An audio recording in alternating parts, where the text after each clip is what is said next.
Hi everybody, welcome to Bonsai United. Here's the situation. We've got black pines in the yard that need to be repotted. They've been in these grow bags for 4 or 5 years. It's time to change them out. So stick around. I'm going to show you how I repot these black pines. So here's the black pine I'm going to be repotting today. It's been in this bag for a while. You can see the bag is, it's seen some better days. This is a pretty stout cork pine. I think it's a cork pine. The hard part is keeping this bark from getting knocked off. It's always the hard part with these. So anyway, we're going to repot it and give it a little bit of an upgrade, and hopefully it'll respond.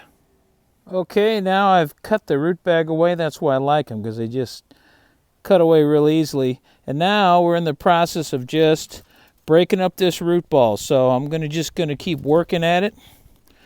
Just keep working at getting this thing broken up, and then we'll get it into the root bag. Now the root bag that I like to use are these 20. I think they're 16 inches. 16-inch root bags, and I fold them over so they're not too tall, so they don't take too much soil.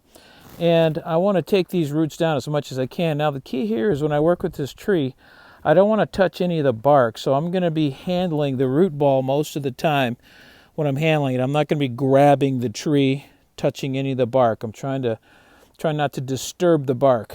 So we'll see how we do, and when we get it cleaned up, we'll come on back and show you. So I've been working on getting all this old soil out of here, getting these roots all cleaned out. And then what I'm going to do is, see, I got long roots like this. I'm going to go ahead and I'm going to cut it off. And I'm going to try to cut it off as clean as I can so that the roots will regenerate. Now, one thing I want to show you, I don't know if you can see it or not, but there's kind of some white fungus on here. This is mycorrhizal. This is beneficial fungus for the plant. And so I'm not going to wash these roots off like I would do on a twisted pomegranate or other trees that I'm repotting, because I don't want to wash off any of this mycorrhizal that could be there on the tree. So I'm going to clean the soil up as much as I can. I'm going to cut these roots back clean so that they'll start growing out and regenerating. You can see right now I don't have too many white tips in here. So the tree is still dormant. It's March here in Southern California, and they start pushing right about now. So this is the time I like to do it a little earlier, but I got busy, so we're going to take care of this guy now.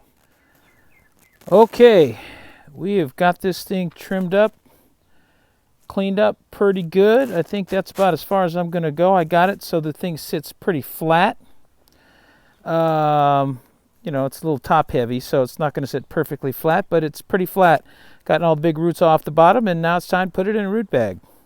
Okay, we start out with a nice little mound of soil here.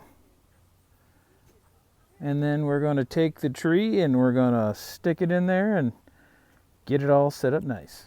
Now it's in the grow bag. It looks pretty good. The thing about these grow bags is you really can't tie the tree down like you can if you're in a hard pot or something like that. So you have to make sure when you clean these roots up and you stand that tree up, it'll almost stand on its own. And that's pretty much what I did. I cleaned the roots out so that it would stand on its own. And when I put it in the grow bag, it stands up pretty nice. So now all I'm going to do now is I'm going to continue working the soil in, and once I finish working the soil in, I'm going to go ahead and give it a little bit of water. So just what I'll do is I'll probe to see if there's an empty spot. If there is, I'll just kind of wiggle it around, get the soil to fill that void in there. I don't want any voids underneath this tree here. And let's see here. There's a little piece of something. But what I'm looking for is just voids. So when I push it in, if there's resistance, I know I'm good. But if I push it in and it goes in real easily, then I have to work the soil in and get it so that it's all nice and compact. And that's it. We'll give it some water, and then I'll show you the final product when it's all watered and done. Okay, we're giving it a nice drink of water here so we can get this soil kind of wet and compact. The beauty of this soil is you can water it and the water just runs right through, and that's what's going to be great for the roots. And as you can see, I got more plants to do tomorrow. Okay, there it is, repotted cork black pine. Pretty simple to do, especially in these grow bags. They cut away, you can clean the roots up and you put them back in this really good fast draining scoria that I have, this volcanic scoria with just a little bit of akadama in it. So then you can come out here every day and water these things, and the water just runs through. It doesn't leave the pine with wet feed, so works great. So there you have it. That's a cork pine potted up in these grow bags. I won't fertilize it until I see the buds start to swell. These cork pines are a little bit weaker than normal black pines, so I wait for the buds to swell before I start fertilizing them. And then when I take the candles, I leave more candles than I do on a normal black pine because these things are a little bit weaker and I want to make sure it's going to be healthy and the branches aren't going to die out on me. But anyway, until next time, this is Bonsai United. Thanks for watching.